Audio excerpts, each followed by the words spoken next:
Maraknya kasus bullying atau tindak penindasan yang Video terjadi di bullying atau lingkungan pendidikan perundungan yang seperti dilakukan sekolah. oleh sejumlah remaja SMP putri negeri di Malang, Jawa Timur yang diduga menjadi korban media kasus sosial. ini dengan memanggil sejumlah pihak. Bullying Pihak merupakan sekolah para ekspresi remaja menyimpang pada anak dalam upaya pencarian jati diri, peran pendidikan di keluarga dan sekolah sangat diperlukan sebagai penyeimbang.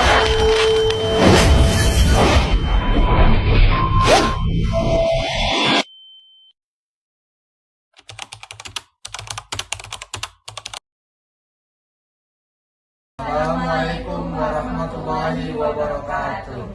Kami dari kelompok 5 yang beranggotakan, saya sebagai ketua kelompok, nama saya Rifali Ahmad Fauzi, dan ada rekan saya. Nama saya Novika Ramadhani, saya Fajrin Tristiawati, saya Fadila Islami, saya Nanda Aulia, saya Fitri Permata. Kami akan mengobservasi sebuah kasus mengenai pembulian yang ada di Seman 72 Jakarta.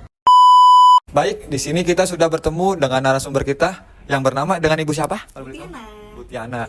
Di sini kita akan observasi kasus mengenai pembulian yang ada di Seman 72 Jakarta. Baik Bu Tiana, saya akan menanyakan beberapa pertanyaan tentang pembulian nih. Oke. Karena kan sering akhir-akhir ini kita kan digemparkan dengan kasus pembulian, apalagi yang marak terjadi di media sosial. Iya, betul. Karena banyak pembulian-pembulian yang sudah memakan korban khususnya gitu. Apalagi yang terbaru di Seman 72 Jakarta.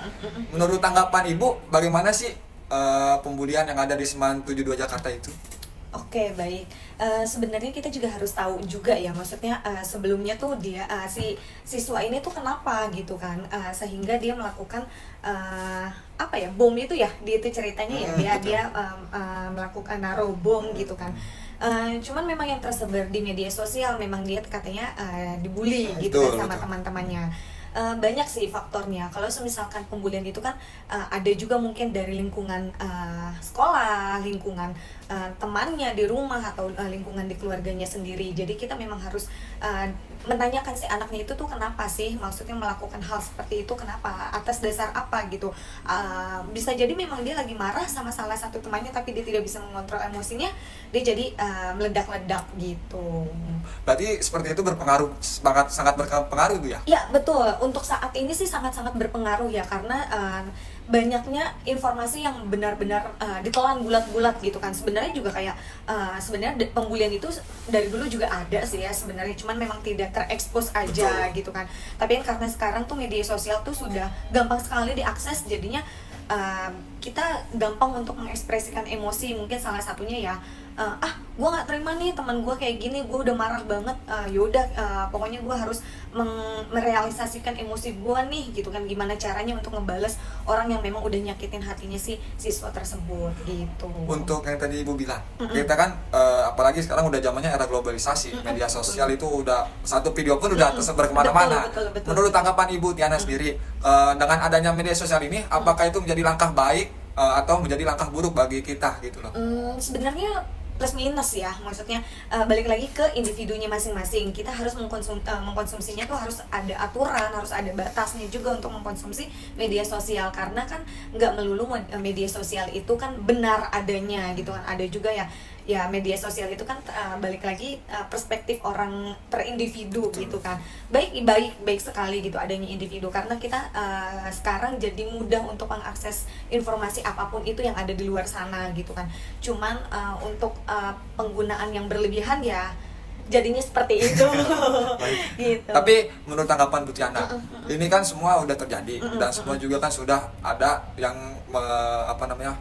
udah kepada pihak berwajib kasus ini. Menurut Ibu, untuk kasus ini itu kira-kira siapa sih yang harus bertanggung jawab gitu loh dalam kasus seperti ini gitu loh? Oke. Kalau untuk yang bertanggung jawab semua pihak sih, termasuk diri kita sendiri untuk cara mengkontrol emosi diri kita sendiri ya. Kalau misalkan yang bertanggung jawab sih sebenarnya menurut saya itu semua pihak, baik itu kalau di sekolah itu sebagai gurunya, terus di rumah ya orang tuanya, dan kita sendiri juga harus mengkontrol emosi kita sendiri, karena kan yang memang bertanggung jawab atas diri kita sendiri kan cuma diri kita sendiri gitu kan. Jadi kalau ada insiden yang tidak mengenakan kan kita sendiri yang rugi gitu kan. Misal kita melakukan kejahatan, kita juga yang menanggung akibatnya, dihukum kah atau apa gitu. Jadi lebih aware aja sih kita sesama teman, guru terhadap siswa, orang tua terhadap anak gitu kan. Kita lebih aware aja sih, saling menjaga untuk tidak saling menyakitkan ya, terutama lebih dari omongan, kata-kata. Terkadang kita kan ngomong seenaknya, kadang kan kita nggak tahu ya si anak itu tuh lagi mengalami apa sih di rumahnya, lagi ada masalah apa sih di pertemanannya, percintaannya, kita nggak pernah tahu keadaan orang itu hatinya tuh lagi gimana. Makanya kita juga sesama manusia jangan jahat-jahat lah untuk ngomong ke temen, ke murid, ke anak gitu kan, karena kan kita juga nggak pernah tahu isi hatinya seseorang itu seperti apa gitu. Karena sekarang bisa dibilang itu lisan lebih berbahaya sekarang ya. Betul sekali. Di zaman sekarang itu lisan lebih berbahaya. Lisan itu lebih berbahaya karena kan kita, maksudnya kita sama-sama saling menjaga lah perasaan sesama manusia gitu kan.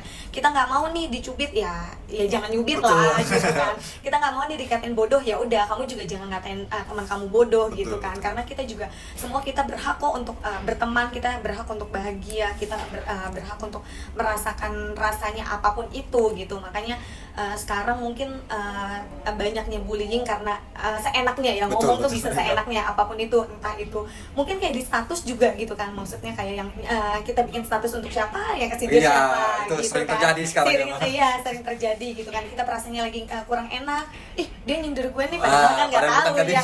Iya betul kayak gitu sih. Untuk yang terakhir ini mungkin pertanyaan terakhir, kan jangankan di luar sana, di kampus kita pun sering terjadi banyak bullying di mana-mana. Terutama antara mahasiswa atau mahasiswa. Iya, betul. Kira-kira langkah-langkah apa sih yang biasanya ibu lakukan ketika ada pembulian tersebut gitu loh? Maksudnya yang akan ibu lakukan itu bagaimana gitu loh? Kalau misalnya menurut saya sih pertama-tama kita coba cari tahu per individu ini, misal si A menerima bullying misal gitu, kita coba ajak ngobrol dulu kenapa gitu, kok bisa teman-temannya melakukan bullying terhadap dia, apakah dia melakukan suatu hal yang aneh atau memang dianya yang memang rese atau bagaimana. Kalau saya sih kedua pihak sih kita ajak sharing kenapa gitu kan, entah itu mungkin ternyata dia ada sakit hati sama temennya, terus dia melakukan hal yang tidak disukain sama temennya gitu kan. Jadi lebih ke situ sih, kita lebih banyak sharing sebenarnya, dan lebih sering nonton podcast ya kalau menurut saya ya, terkait untuk memanusiakan manusia itu seperti apa gitu sih kalau saya. Intinya kalau di ini tuh jangan menyendiri lah. Ya, karena kan di kampus ini terutama itu banyak mahasiswa yang masih baik gitu loh. Betul, nggak semua jahat kok, orang pada dasarnya juga kita kan semuanya baik ya. Cuman kan memang situasinya aja yang kita nggak tahu orang ini kenapa bisa lagi marah, entah itu memang kita lagi ada masalah gitu kan. Karena semua itu pasti ada faktornya sih. Gitu. Saran dan ini ibu bagaimana sih untuk masalah pembulian ini di kampus kita khususnya di Unipi? Saran dan kesannya gitu. Kalau untuk saran sih, kalau saya sendiri sih satu ya, jangan melakukan hal yang tidak kita inginkan. Ya yang tadi saya bilang gitu kan. Gimana sih rasanya dibully, kan nggak enak ya. Nah ya udah jangan ngebully orang, karena saya yakin dimanapun itu kita pasti bakalan dapat balasannya kalau kita memang jahat sama orang. Toh kita melakukan kebaikan itu sebenarnya untuk diri kita sendiri gitu. Jadi kalau saran saya jangan jahat-jahat sama orang gitu. Pesannya nih kira-kira bagaimana Bu pesannya nih untuk mahasiswa yang pesannya itu ya itu hampir sama lah ya, kayak tadi saya omongin. Kita ini makhluk sosial, kita nggak pernah tahu apa yang kita butuhkan nanti gitu kan. Jadi jangan angkuh, jangan merasa dirinya hebat, karena kita nggak pernah tahu pertolongan orang mana yang bakalan nolongin kita, dan doa siapa yang bakalan ngebales kejahatan kita di sini. Saya pernah dapat petuah dari opungnya teman saya. Dia opungnya bilang gini, rambut boleh sama hitam, tapi hati orang tidak pernah ada yang tahu. Betul. Gitu. Intinya jangan melihat orang dari covernya saja.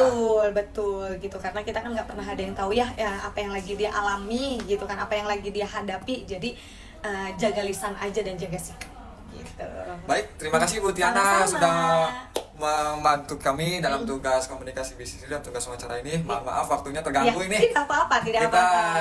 Minta bantuan Bu Tiana, kurang lebihnya kita minta maaf. Kalau misalkan waktu Ibu, waktu istirahat Ibu, karena memang waktu siang ini kan waktu istirahat. Terima kasih Bu Tiana. Sama-sama.